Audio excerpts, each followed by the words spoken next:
안녕하세요. 이번 시간에는 17년 5회차 이론 문제를 풀도록 하겠습니다. 1번 문제고요.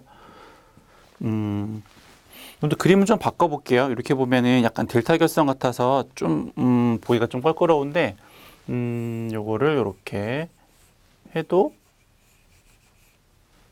네, 똑같은 거죠. 그러니까 여기 점이 이렇게 찍혀져 있는 거를 좀 펴서 그렸다라고 이제 보시면 될 것 같고요. 얘가 30이고 얘가 10이고 얘가 20. 네, 요거랑 책에 있는 거랑 똑같은 거죠. 네. 그러고 봤더니 이렇게 그림을 좀 바꾸고 봤더니 요 두 개를 합한 값이 얼마냐면 얘가 35옴이네요. 그럼 얘도 30이고 얘도 30이고 똑같은 게 병렬되어 있으면 그 개수만큼 나누시면 된다라고 이제 말씀드렸으니까 30을 개수가 몇 개냐면 2개죠. 그러면 15옴이 답이다. 지금 그런 거죠. 간단하죠. 그래서 1번 문제는 이렇게 하시면 되고 두 번째 건수비에 대한 문제네요. 건수비라고 하는 거는 2차 전압분의 1차 전압 혹은 1차 전류분의 2차 전류 혹은 루트의 2차 임피던스라고 할게요. 저항도 되지만 2차 임피던스분의 2차 임피던스 뭐 이렇게. 그래서 문제는 어떤 거를 값으로 주면서 문제를 풀라고 했냐면 저항을 주면서 이제 풀라고 한 거니까는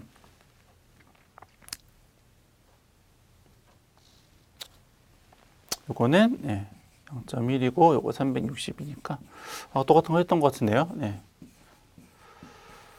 그래서 이제 보시면 되겠고 3번 문제는 요거 좀 어렵네요. 3번 문제는 좀 어려운데 그러니까는 그냥 기본파가 있을 수도 있지만 여러 가지 이제 고조파가 섞여 있잖아요. 그래서 프레이급스라는 걸 통해서 이제 그런 걸 이제 풀어내는 이제 방법을 하는 건데 여기에 보면 식이 1차 전압을 보시면 기본파가 있고 3고조파가 있어요. 그래서 문제를 풀려면 기본파와 3고조파를 따로따로 계산을 하신 다음에 그걸 좀 이제 합하셔야 되겠다라고 이제 하는 겁니다. 그래서 좀 이제 복잡한 문제인데 전력이 얼마냐라고 이제 물어봤으니까 이제 전력을 이제 구하셔야 되겠는데 일단 전력식을 써보면 VI로 이제 할 수도 있고요. 아니면 I 자승의 R로 할 수도 있고 아니면 R분의 V 제곱으로도 할 수 있어요. 세 개 식이 다 이제 동일한 식이고요. 문제는 저항값이 나왔으니까 저항하고 우리는 전류를 이제 구해서 할 거기 때문에 여기서 요거를 이용해서 이제 구하겠습니다. 어차피 세 개의 식은 이제 동일하다라고 이제 보시면 될 것 같고요. 저항에 대한 값은 문제에서 4오음으로 이제 나온 거니까는 요거는 이제 4오음으로 이제 그냥 대입을 하시면 되는데 문제는 이제 전압이 기본파하고 3고조파가 있다고 보니까 전류에 대한 값도 기본파하고 3고조파에 대한 값이 있더라라고 하는 거죠. 그래서 이 전력을 구하실 때 어떻게 구하셔야 되는 거냐면 기본파에 대한 자승에다가 저항값을 구한 거에다가 3고조파 전류에 대한 거의 제곱에 저항을 곱한 것으로 전력을 좀 구하셔야 돼요. 그래서 좀 이제 복잡해지는 거죠. 일단 기본파에 대한 걸 한번 해보면 전류에 대해서는 이제 오음의 법칙이니까는 전압을 이제 저항으로 나누시면 되는데 여기에서는 저항만 나온 게 아니고 리액턴스 값까지 나왔기 때문에 그냥 저항으로 나누는 게 아니고 임피던스로 나누셔야 돼요. 임피던스는 이제 어떻게 구할 수 있냐면 저항의 자승에다가 리액턴스의 자승에다가 루트를 씌우시고 거기에다가 이제 이렇게 이제 전류를 구하시는 거죠. 값을 한번 봤더니 얘는 4고 저항은 4고 유도성 리액턴스 값은 3이다 이렇게 나왔어요. 앞에서 했지만은 3, 4면 얘가 얼마냐면 5죠. 계산기에 넣으셔도 되고요. 전압은 앞에 이제 사인 오메가 앞에 아무것도 안 붙은 게 이제 기본파에 대한 거고요. 오메가 앞에 3이라고 붙은 게 3고조파에 대한 값이다 이렇게 보시면 돼요. 그래서 이건 이제 그냥 기본파에 대한 거니까 100을 대입을 하면 되죠. 100 루트 2를 대입하시면 안 돼요. 실효값을 대입을 하는 거기 때문에 최대값이 아닌 실효값을 대입을 하셔야 하는 거기 때문에 요거는 그냥 100으로 하셔야 되겠고, 그러면 전류값은 이제 20A가 나오겠네요. 이게 이제 기본파에 대한 거. 이제 3고조파에 대한 걸 하셔야 되는데, 3고조파에 대한 걸 하시기 전에 한 가지 조금 더 이제 주의하실 점이 있어요. 뭐냐면 구하는 방법은 동일하기는 해요. 그래서 임피던스 분의 전압이니까는 3고조파에 해당하는 전압에다가 임피던스를 이제 계산을 하시면 되는데, 그때 들어가는 임피던스가 3고조파에 대한 임피던스다 보니까 여기에 나오는 리에이턴스 값을 3고조파에 대한 값으로 좀 바꾸셔야 돼요. 요건 기본파일 때가 3이라는 거고요. 3고조파일 때는 요 리에이턴스 값이 조금 바뀌어요. 어떻게 바뀌냐면 요 유독성 리에이턴스는 우리가 오메가 L이라고 표현을 하잖아요. 근데 그때 이 오메가 값이 2파이 F에 대한 값이다 보니까 3고조파면 주파수가 여기 몇 배가 되는 거냐면 여기 3배가 되는 거죠. 그래서 결과적으로는 이 리액턴스 값에다가 3배를 더 해주셔야지만 3고조파에 대한 임피던스 값을 정확하게 구할 수 있다는 거죠. 네, 좀 복잡하죠. 그래서 대입을 한번 해보면 요거는 저항값은 이제 변함이 없으니까는 그냥 4에다가 제곱하시면 되겠고요. 요거는 3에다가 3배를 더 하셔야죠.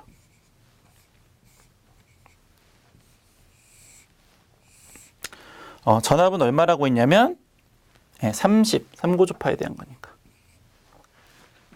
좀 복잡하죠. 그래서 요거를 이제 계산기로 한번 눌러 보시면 얘가 얼마가 나오냐면 3.05A가 나온다고 합니다. 그래서 다 했어요. 그랬을 경우에 이제 여기다가 이제 대입을 하시면 되는데, 저항값은 우리가 계속 했듯이 여기다가는 4를 대입을 하시면 되고, 그다음에 전류는 기본파일 경우에는 요거는 20이라고 했고요. 요거는 이제 우리가 방금 구했지만은 3.05라고 했으니까 요거를 이제 대입을 하시면 되겠다. 나머지는 이제 책에 있는 거대로 하시면 돼요. 그래서 20의 자승에다가 4를 곱하시고 3.05의 자승에다가 4를 곱하셔서 정리를 하면 1637W가 답이 되겠다라고 하는 거죠. 좀 복잡하죠. 기사에 나오는 문제인데 얘가 여기 왜 나오는지 모르겠어요. 기능사스러운 문제는 아니고요. 어쨌거나 근데 개념은 좀 이제 알아두시면 좋겠죠. 기본파와 3고조파에 대한 것을 따로따로 해서 대입을 하더라. 이제 그것만 좀 기억을 해두시면 풀 수 있어요. 이것만 좀 주의하세요. 고조파에 대한 것을 계산을 하셔야 된다. 그거 좀 주의를 하셔야죠. 그래서 답은 이제 3번이 되겠고요. 다음 문제. 자기력선에 대한 설명을 옳지 않은 것은 답이 3번이죠. 자기력선 상호간에 교차하지 않아요. 그러니까 N극하고 S극을 이렇게 놨다고 해서 그게 서로 크로스하진 않잖아요. 따로따로 자기의 영역이 있는 거니까 답이 3번이 되겠고요. 와트세크와 같은 것은 주울이다라고 지금 뭐 1회차, 2회차인가에서도 좀 계속 했었으니까는 참고해서 보시면 되겠고 1번이고요. 6번. 전극의 급한 간격을 3분의 1로 줄이면 전기장의 세기가 얼마만큼 될까요? 전기장의 세기라고 하는 것은 전위를 그 극판의 간격으로 나누면 그 장의 세기를 이제 알 수가 있기 때문에 요 놈하고 요거 놈은 서로 반비례하는 관계가 있어요. 3분의 1로 줄이면 전기장의 세기는 3배만큼 커지겠죠. 답은 3번이고요. 7번 전자유도 법칙에 대한 유기기전력을 구하면 앞에서 비슷한 거 하나 했었죠.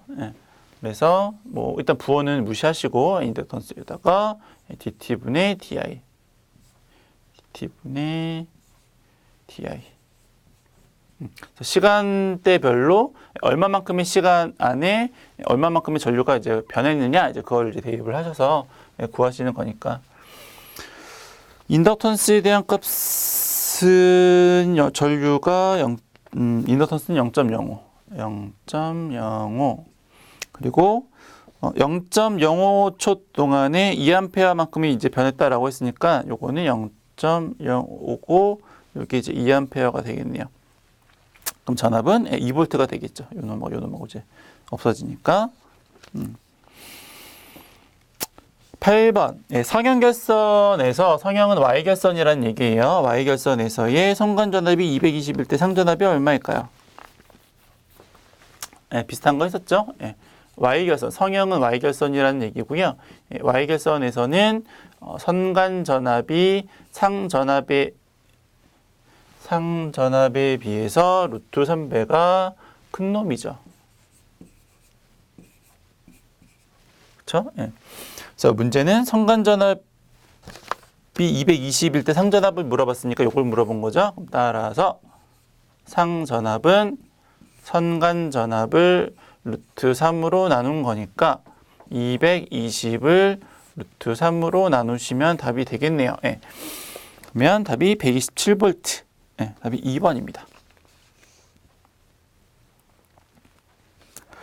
9번. RL 직렬 회로에 300V의 전압을 걸었더니 20 전류가 흘렀다. 예. 이것도 그림을 한번 그려보면, 뭐 굳이 그릴 것까지는 없는데, 뭐 한번 그려보면, 뭐 이런 거죠. 그래서,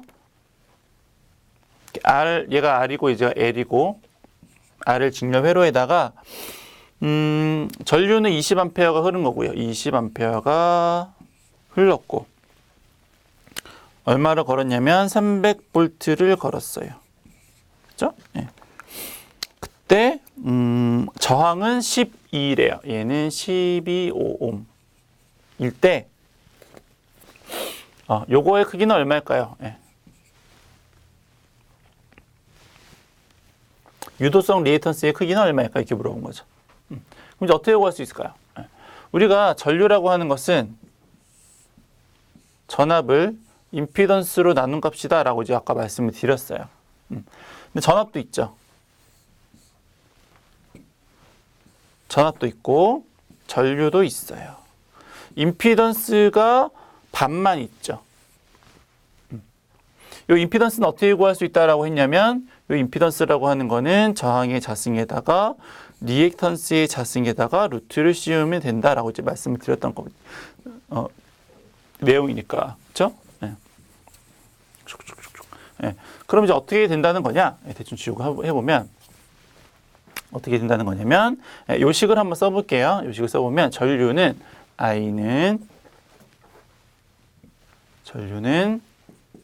루트의 저항의 자승에다가 더하기 리액턴스의 자승 분의 전압이더라. 그렇죠? 네. 여기에 나오는 것을 저기다가 다 한번 대입을 해서 다시 한번 정리를 해보면 전류는 20A가 흐르고요. 저항은 12의 자승 더하기 얘는 모르겠고 전압은 얼마냐면 300V. 그럼 얘를 구할 수 있겠죠. 그렇죠? 그래서 뭐 넘기는 거 잘 안 되시는 분이 계실지도 모르지만 네, 그래서 한번 해보면 요 놈하고 요 놈하고 일단 바꾸면 돼요. 위치를. 네. 요 놈하고 요 놈하고 바꾸면 루트에 그냥 한번 해볼게요. 12의 자승에다가 리액턴스의 자승이 20분의 300이 되겠죠. 그렇죠? 네, 너무 대충 썼네요. 네. 20분의 300이 되겠죠? 네. 여기 제곱근이라는 게 있으면 넘어가면은 여기 넘어가면 전체 제곱이 붙고요. 더하기가 넘어가면 빼기가 되죠. 그리고 제곱근이 넘어가면 제곱이 되지만 제곱은 넘어가면 반대로 제곱근으로 바뀌니까 책에 있는 식처럼 됐겠죠. 20분의 300에다가 전체 제곱 마이너스 12의 자승에다가 전체 제곱근 씌우시면 답이 된다. 해서 답이 1번이 되겠습니다.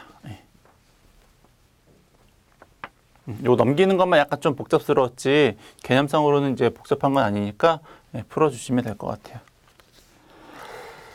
10번. 네, 합성 정전 용량은 어떻게 될까요? 뭐 이제 앞에서도 했었으니까 대충 넘어가면 정전 용량, 그러니까 콘덴서하고 저항은 서로 이제 반비례하는 관계가 있어서 그래서 이제 뭐 저항은 직렬일 경우와 병렬일 경우에 예, 요거는 이제 그냥 더하면 되죠.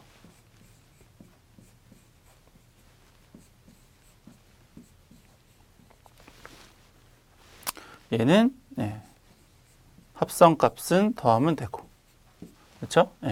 얘는 더하기 분의 곱하기 뭐 이렇게 되는 거니까.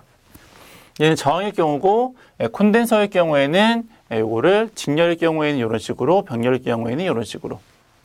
그렇죠? 해서 10번은 직렬로 접속됐으니까는 모양을 어떤 거 찾아야 되냐면 이렇게 된 건지 찾으시면 되죠.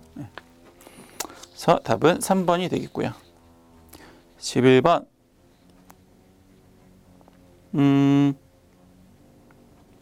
요것도 이제 유사한데, 그러니까 직렬에서도 마찬가지였는데 저항에서는 그 개수만큼 곱한 거죠. 그렇죠? 그리고 병렬에서는 개수만큼 나눈 거라고 이제 말씀을 드렸어요. 그럼 콘덴서는 어쨌거나 직병렬이 이제 반대가 되겠죠. 얘가 병렬에 대한, 얘가 직렬에 대한. 콘덴서가 그렇잖아요.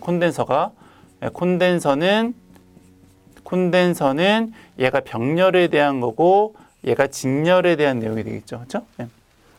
문제가 뭘 물어봤냐면 5개를 병렬로 접속하고 5개를 직렬로 연결했을 경우에 병렬로 접속한 거는 직렬에 접속한 거에 몇 배만큼이 되겠습니까? 라고 했으니까는 뭐 식으로 따지면 뭐 이렇게 되겠죠. 1이 있는 거니까는 이렇게 곱하고 이렇게 하는 거니까는 n끼리 곱한 거니까는 n 제곱만큼, 그렇죠? n 제곱만큼의 차이가 이제 발생을 하는 거니까 5개를 직렬로 연결한 거니까는 5의 제곱이니까 몇 배만큼 차이가 나는 거예요? 25배만큼이 차이가 나는 거죠. 직렬로 연결한 거랑 병렬로 연결한 거는, 그렇죠? 병렬로 연결한 게 25배가 큰 거고 직렬로 연결한 거는 25배가 적은 거고, 어느 걸 기준으로에 따라 좀 다르죠. 그래서 답은 이제 4번이 되겠네요.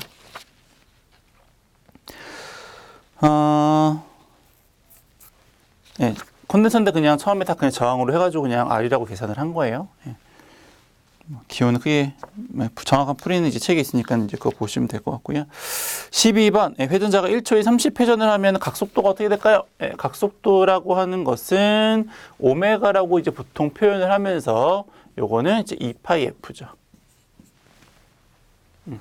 요거 이제 우리 각속도라고 부르는 거고요.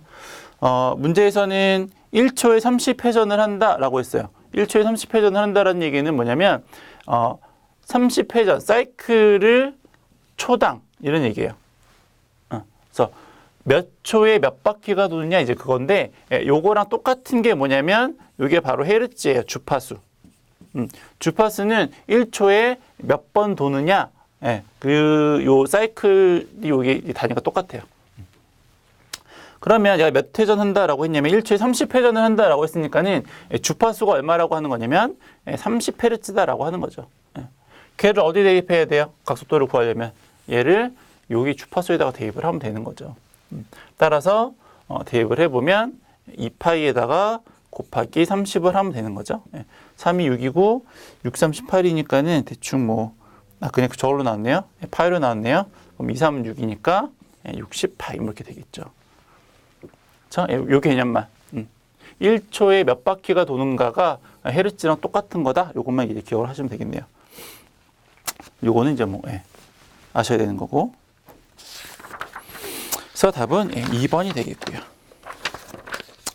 13번 전위의 단위가 아닌 것은 4번이고, 14번 일반적으로 전원체를 서로 마찰시키면 이제 대전을 하죠. 15번 같은 방향으로 상호 인덕턴스.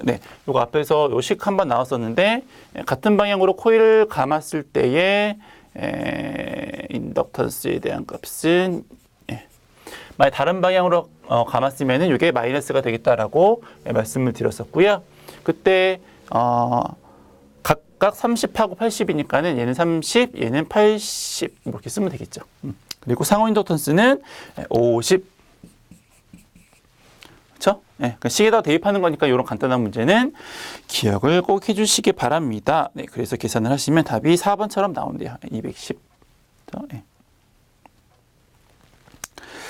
16번은 옳지 않은 건 답이 2번이고요. 도체 내부에는 전기력선이 존재하지 않고요. 17번에 뭐 가끔 나오는데 뭐 알아두시면 좋겠는데 y를 델타로, 그러니까 요거는 저항값이 다 동일하다라고 이제 가정했을 경우에요. 그러니까는 y-결선으로 연결하는 요 세 개의 저항값이 다 같고, 혹시 이제 델타라고 한다면 델타도 이렇게 세 개로 연결된 저항값이 다 같을 경우에 서로 이제 변환을 할 때에 어떻게 하면 되겠습니까? 라고 하는 거고요. 모양을 보시면 아시겠지만은 얘는 세 개로 나뉘어져 있고 얘는 하나로 합해져 있어요. 그러니까는 이렇게 넘어갈 때는 이제 하나로 합치면 되고요. 이렇게 넘어갈 때는 나누면 돼요. 그래서 이렇게 넘어갈 경우에는 델타에서 y로 넘어갈 경우에는 3개만큼 나누는 거고요. y에서 델타로 넘어갈 경우에는 3배만큼 하시면 됩니다. 네, 그렇다라고 이제 보시면 될 것 같아요. 그래서 17번은 y 회로로부터 델타 회로로 등가 변환하기 위해서는 각상의 임피던스를 3배로 하면 되죠. 이렇게 3배로. 그렇죠? 18번에 한상의 소비 전력이 P라면 삼상 전체의 소비 전력. 요거는 이제 혼동하시면 안 되는 게, 보통 이제 우리가 삼상에 대한 전력을 구할 경우에는 이제 루트 3배의 VI 이제 이렇게 이제 구하게 되는데, 이때는 선간전압의 선전류로 이제 계산을 하는 거고요. 여기서 얘기한 거는 상전압의 상전류로 했을 때, 상전압의 상전류라고 한다면 요거는 우리가 한 상에 대한 전력이라고 이제 볼 수가 있죠.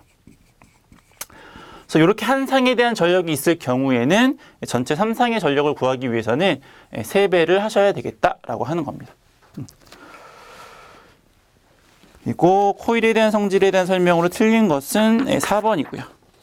네, 여기까지 하셔서 17년 마지막 5회차에 대한 문제를 모두 풀어보았습니다.